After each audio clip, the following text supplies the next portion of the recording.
Hey everybody, Pismerized here. Yeah, and I unboxed this donkey whistle a few days ago, and I said I would make a video about why I think this guy's legit, even though he's got no feet and this weird sort of raised up spine. Um, yeah, so to really understand things, I think we gotta look back at the history of Pez design a little bit. So I've got a Mickey Mouse here, probably from the 60s or 70s, and yeah, he's missing his nose. But this is the original sort of no-foot Pez dispenser design, where you had these two little sort of raised sections on the front and the back, but it's basically symmetrical. Um, there's a candy button in there, and pieces of the candy button, here, I can show a candy button here. These little nubs on the candy button fit into those rails, but it can actually go either direction on the old Pez. So I've got one taken apart here from a lamb or whatever. So yeah, back in the old days, they could stick the Pez in sort of this way, and it would work, or they could flip it around and they could stick it in this way, and it would still work because basically these little grooves were symmetrical, and the buttons can fit into the grooves just fine and slide up and down in there. And so you could find some Pez would have the patent number on the left, and some Pez would have the patent number on the right. Yeah, so it didn't really matter back in those days. Now in modern day Pez, like our Santa over here, they've got feet, and so the dispenser has to go one direction. And most of the modern Pez, not all of them, but most have the patent number on the right side of the dispenser. That's sort of the normal orientation. If they have the patent number on the left side, somebody coined the term, that's a reverse patent. And you do find them on that side too, but most of them are this way. Yeah, and then the modern, they've got the feet. Yeah, they've got this sort of spine on the back. And I think when this design sort of changed, this was probably happening in the early 80s. I think Pez was looking at their dispenser design and saying, well, how can we modernize this and make it better in lots of different ways? And I think they came up with a lot of ideas. Obviously, one, by the mid 80s, they added the feet. Two, they added this locking mechanism I did another video about, where you could pull the thing open and it kind of stays locked, so it makes it easier to load the candy in for people. But three is they made this raised up spine, and the whole idea for that one, I think, was to make the dispensers less likely to pop apart. Back in the 80s, there was the concern about small parts, children choking on things. And so they made a new button design.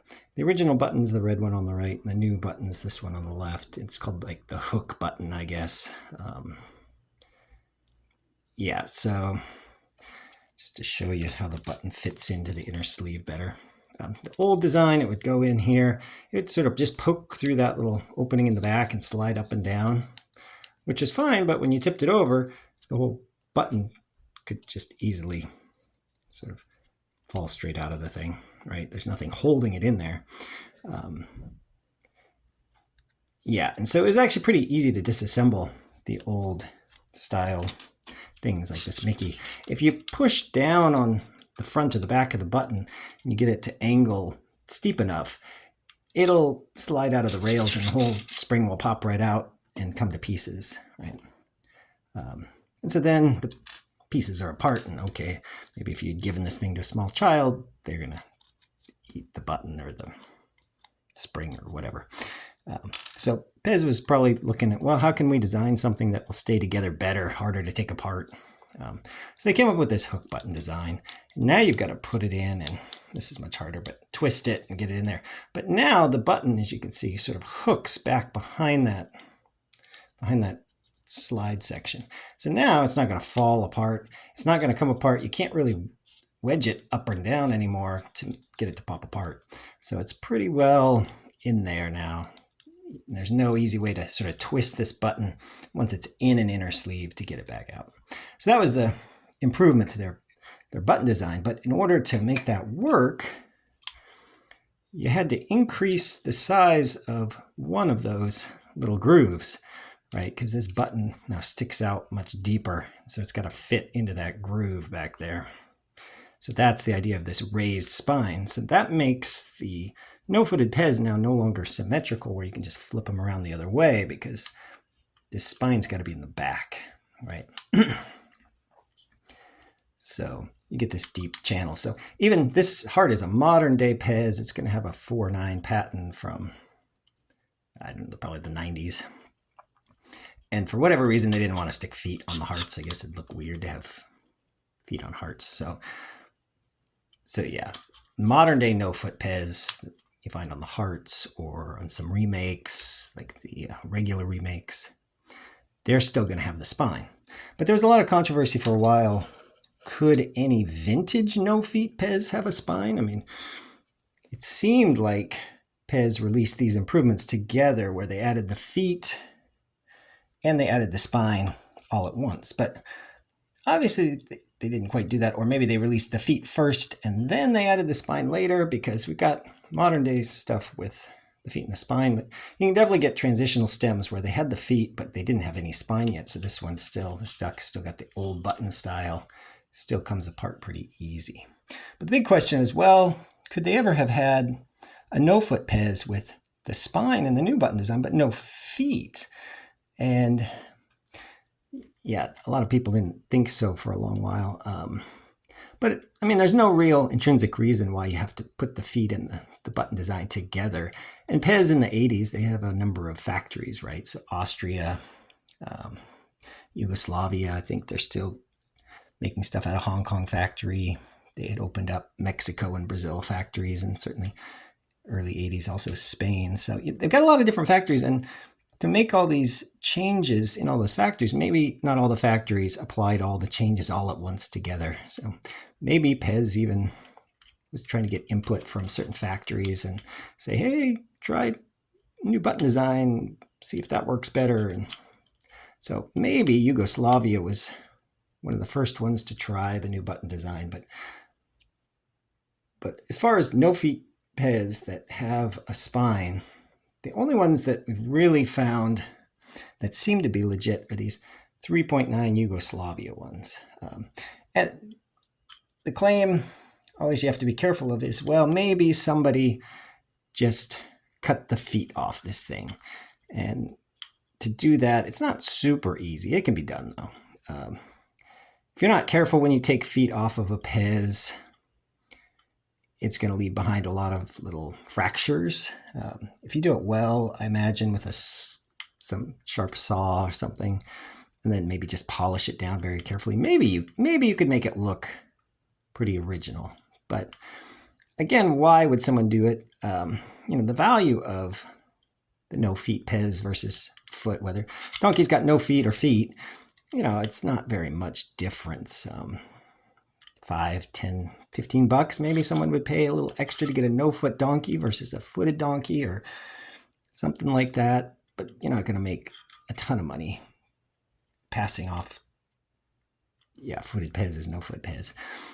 The more common case would be, well, okay, maybe you had something like the duck and the feet kind of partially broke, right? And now it's a broken Pez, and nobody kind of wants that and not going to pay a whole lot for a broken Pez. So maybe you think, oh, well, if I just get rid of all the feet, then at least I can sell it. So I could see that being plausible, but it doesn't make a ton of sense for the ones that were found most commonly. These no-foot Pez with spine were showing up mostly on Santas and snowmen.